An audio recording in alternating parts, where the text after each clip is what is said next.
আবু হুরায়রা হতে বর্ণিত আছে যে রাসূল পাক আলাইহিস সালাতু ওয়াস সালাম বলিয়াছেন, প্রত্যেক বস্তুর জাকাত আছে এবং দেহের জাকাত হইল সিয়াম। ইবনে মাজাহ। এই হাদিসের ব্যাখ্যায় সুফি সদরুদ্দীন চিশতি তার গ্রন্থে বলেছেন, জাক্কা অর্থ পবিত্র করা। এই জাক্কা শব্দ হতেই জাকাত শব্দটি এসেছে। জাকাত হচ্ছে মানুষের মনের ব্যাপার। জাকাত অর্থ মনের স্বকীয়তার উৎসর্গ করা।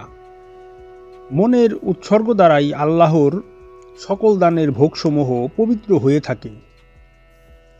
কৃপণের মতো আমিত্ব দ্বারা সকল বস্তু মনের মধ্যে আঁকড়াইয়া রাখিলে তাহা মনের জন্য অপবিত্র হইয়া যায়। মনের লালসা হইতে উহাকে ত্যাগ করিয়া ভোগের বদলে উপভোগ করতে হয়। ইহাই হচ্ছে জাকাতের সংক্ষিপ্ত হাকিকত। দেহের জাকাত হইল সিয়াম, যেমন মনের জাকাত তাহার আমিত্বের উৎসর্গ, যাহা কোরআনের সর্বত্র লিখিত আছে, এবং ধন সম্পদের জাকাত শতকরা 2.5 ত্যাগ করা, নির্দিষ্ট করা 8টি খাতে ব্যয় হওয়ার জন্য। এখানে আমাদের মূল আলোচ্য বিষয় হচ্ছে দেহের জাকাতের ব্যাপারটি।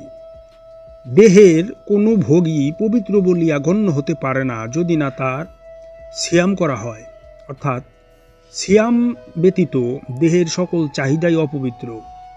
দেহের অবাধ ভোগ অধর্ম। ইহার উপর সংযম ও নিয়মের বাঁধন প্রতিষ্ঠা করিয়া ইহাকে পবিত্র করতে হয়, যেন দেহের বন্ধনে আর না আসতে হয়।